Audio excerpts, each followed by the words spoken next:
ইংরেজি অনার্স চাওয়ালা মেধাবী যুবকের হাতে তৈরি চা খেতে পাগল জেলার মানুষ। মেধাবী ছেলে চাকরি ছেড়ে চায়ের দোকান শুরুতে বহু চর্চা সমালোচনা তো ছিলই, সবকিছুকে তুচ্ছ করে নিজের লক্ষ্য পূরণে অবিচল 25 বছর বয়সী মৃগাঙ্ক।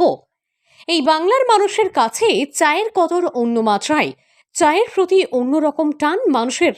আর সেই দিক গুরুত্ব রেখেই সেকাল একাল ধরে চায়ের সঙ্গেই জড়িয়ে রয়েছে বহু মানুষের জীবন জীবিকা। তো আলটিমেটলি ইংলিশ অনার্স স্টুডেন্ট, পড়াশোনায় যথেষ্টই ভালো ছিলাম, ছোটো থেকে স্কুলে নাম আছে। এছাড়াও কম্পিটিটিভ যে কোনো এক্সাম, কুইজ, অনেক পুরস্কারও আছে বাড়িতে। তো সেখান থেকে শুরু করে সবাই ভাবতে হয়তো চাকরি বাকরি অবশ্যই করবে ভালো কিছু, বা ডাক্তার ইঞ্জিনিয়ার হয়তো হবে মেবি, কিন্তু সেটা আমি চাইনি বলে হয়তো হয়ে ওঠেনি। যদি হয়তো চেষ্টা করতাম হয়তো করতে পারতাম, কিন্তু সেখান থেকে আস্তে আস্তে আমি চাকরির লাইনে প্রথমে ঢুকলাম, কারণ হাতে পয়সা নেই। বাড়ি থেকে সব কিছু চাইলেই, যেমন খেলাধুলা নিয়ে থাকতাম, ইচ্ছে ছিল ক্রিকেটারও হওয়ার, তো সেটা হয়ে উঠতে পারেনি, কারণ বাবার পয়সা নেই, সব কিছু সম্ভব হয়ে উঠতে পারেনি। তো ফাইন্যান্সিয়াল ক্রাইসিসের জন্য সবশেষে শুরু করলাম, মানে কিছু ইনকামের জন্য টিউশন পড়ানো শুরু করলাম সবার প্রথমে। ইংলিশ অনার্স স্টুডেন্টের ধরুন সবসময় ডিমান্ড ছিল, প্লাস স্পোকেন ইংলিশ করাতাম। তো করতে করতে প্রথম জবে ঢুকলাম HDFC ফাইন্যান্সে। তো ওখানে জব করতে করতে বেশ 1 বছর জব করলাম, 7 মাস জব করেছি। তো জব করতে করতে এই মিডিল ক্লাস ট্রাভেলার, যেটা আমার এখন বর্তমানে ব্র্যান্ড, সেটা শুরু করেছিলাম জব করতে করতে। তো প্রথমে ভেবেছিলাম জবের সাথে হয়তো বিজনেসটা আমার চলবে, কিন্তু কদিন যাওয়ার পর আমাকে রিজাইন করতে হলো। দেখতে পেলাম আমাকে ফ্রন্টলাইনে নেমে কাজ করতেই হবে, নাহলে আমার ব্র্যান্ডকে আমি দাঁড় করাতে পারবো না। শুধুমাত্র লোকের ওপর দিয়ে চলবে না, আমাকে নামতেই হবে।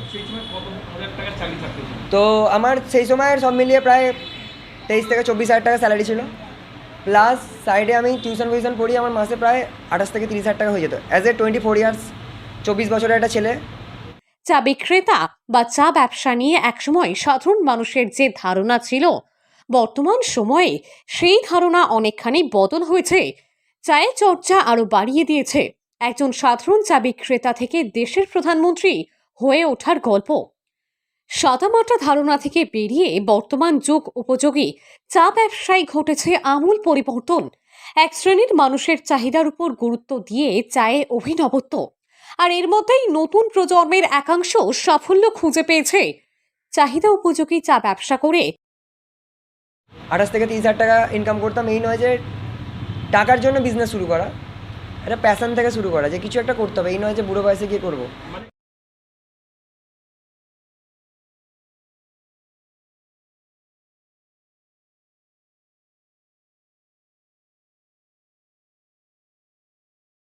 মিডিল ক্লাস কথাটা হচ্ছে মধ্যবিত্ত, আমরা প্রত্যেকেই মধ্যবিত্ত ফ্যামিলি থেকে বিলং করি।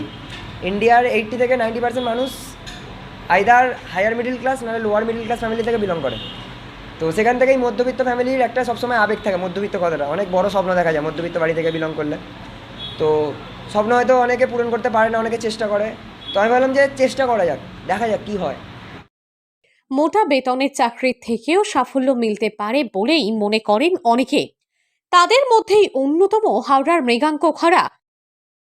তো সেখান থেকেই শুরু করলাম আমার ফার্স্ট আউটলেট, যেটা হচ্ছে হাওড়ার বরগাছির কাছাকাছি খাতারঘাটে। সেখানে শুরু করলাম, আস্তে আস্তে চারদিকে পপুলার হতে শুরু করলো। আমাদের ফেসবুক পেজ আছে, সেখানেও ভালো পপুলার। তো এরমভাবে চলতে চলতে 1 বছর পর আমি আমার সেকেন্ড আউটলেট, যেটা এখানে বর্তমানে দাদা ইন্টারভিউ নিচ্ছে, আমার মেগা আউটলেট, অনেক বড় আউটলেট। তো ওই আউটলেটে আমার বেশি মানুষ, সিটিং ক্যাপাসিটি নেই। অনেকেই বলতো দাদা একটা বড় আউটলেট করো, যেখানে আমরা ভিতরে বাইরে বসতে পারবো। তো আমার আউটলেটে কিছু ফেসিলিটি আছে, যেমন গান চলে, সেলফি জোন আছে, ছবি তোলার ভালো পজিশন আছে, বাচ্চাদের জন্য ফ্রি চকলেট আছে। এছাড়াও আরও অনেক কিছু অফার আমরা রাখি সবসময়, মানুষের সাথে কানেক্টিভিটি তৈরি করার চেষ্টা করি। অ্যাকচুয়ালি এখন আমার বিজনেসটা অনেকেই জানে, চারদিকে একটু লোকের মুখে মুখে চলে। তো ওই জন্য আমাকে বলে যে এটা কি নরেন্দ্র মোদীর থেকে ইন্সপায়ার না মমতা ব্যানার্জির থেকে ইন্সপায়ার পশ্চিমবঙ্গ বলে, অনেকে ট্যাগও করে। তো আমি একটা কথা বলবো, এইসব ব্যাপারে আমি কারোর থেকে ইন্সপিরেশন অতটা নিই না। নিজের মধ্যে যেটা ছোটো থেকেই নিজের মন যেটা চায়, কারণ আমি মনে করি জীবন একটাই। তো যেটুকু টার্গেট, যেটুকু লক্ষ্য একটা জীবনেই পূরণ করা উচিত।